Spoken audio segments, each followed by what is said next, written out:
नमस्कार दोस्तों, स्वागत है आपका मेरे YouTube channel NK Study Centre में।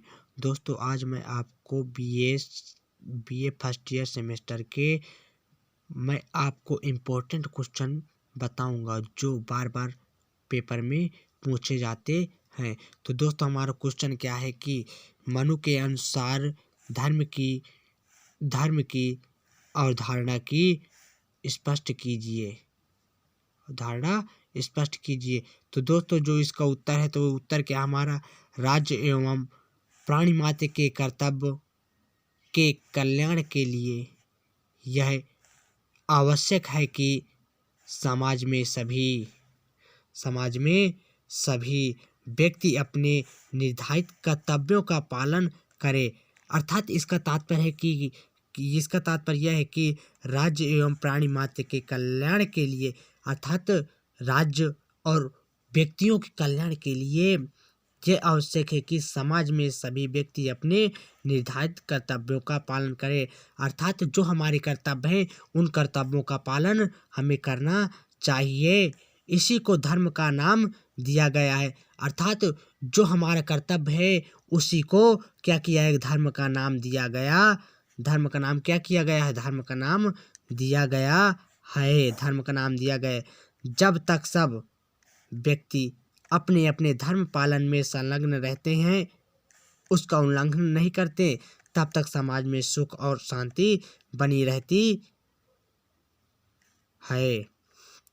अर्थात कहने का तात्पर्य यह है कि जब तक समाज में व्यक्ति अपने अपने धर्म में संलग्न रहते, अर्थात संलग्न रहने का मतलब यह है कि अपने अपने काम में लगे रहते हैं। जब तक व्यक्ति अपने काम में क्या करते हैं, जुटे रहते हैं, अर्थात लगे रहते हैं, उसका उल्लंघन नहीं करते, अर्थात उसका कोई उल्लंघन नहीं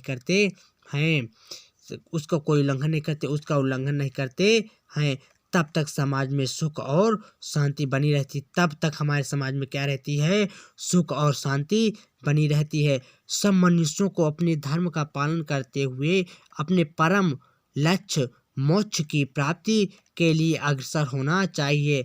अर्थात हमारे यह कर्तव्य बनता है कि हमें अपने सभी मनुष्यों को अपने धर्म का पालन करते हुए, अर्थात सभी मनुष्यों को अपने धर्म का पालन करते हुए अपने परम लक्ष्य, यानी जो उनका लक्ष्य है, क्या कहते नहीं, जो उनका एम है, लक्ष्य है, मोक्ष की प्राप्ति के लिए अग्रसर होना चाहिए।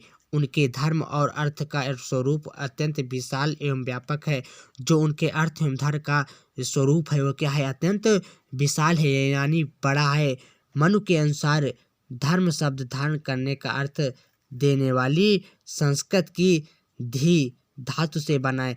अर्थात शब्द, यानी मनु के अनुसार धर्म शब्द धारण करने का अर्थ देने वाली, यानी धर्म शब्द का धारण करने का अर्थ देने वाली संस्कृत की धी धातु से बना है। अर्थात किसके धातु से बना है, धी धातु से बना है। इसका अभिप्राय उन सब तत्वों, गुणों, नियमों और सब व्यवस्थाओं से है जिनके आधार पर यह इस समूचा जड़ और चेतन जगत संचालित है, और जिनके आधार पर टिका हुआ है। प्रत्येक वस्तु को विशिष्ट रूप प्रदान करने वाले गुण उसके धर्म हैं। अर्थात कहने का तात्पर्य हमारा यह है कि से बना है। इसका अभिप्राय उन सब तत्वों, यानी इसका जो अभिप्राय है सब तत्वों, गुणों, नियमों और व्यवस्थाओं से है जिनके आधार पर यह समूचा जड़ और चेतन जगत संचालित है, और जिनके आधार पर टिका हुआ है। प्रत्येक वस्तु को विशिष्ट रूप प्रदान करने वाले, अर्थात जितनी भी वस्तुएं हैं उनको क्या करने वाले, विशिष्ट गुण प्रदान करने वाले गुण उसके धर्म हैं। यह सब व्यक्ति अपने धर्मों का पालन की व्याख्या की व्यवस्था करेंगे तो समाज में सुव्यवस्था उत्पन्न हो जाएगी। अतः प्राणी मात्र का यह कर्तव्य है कि स्वधर्म पालन द्वारा समाज में सुव्यवस्था बनाए रखे। अर्थात हर व्यक्ति का यह कर्तव्य है कि वे अपने कर्तव्यों के द्वारा, अपने शासन के द्वारा, अपने नियमों के द्वारा कर्तव्य एवं समाज का क्या पालन करे।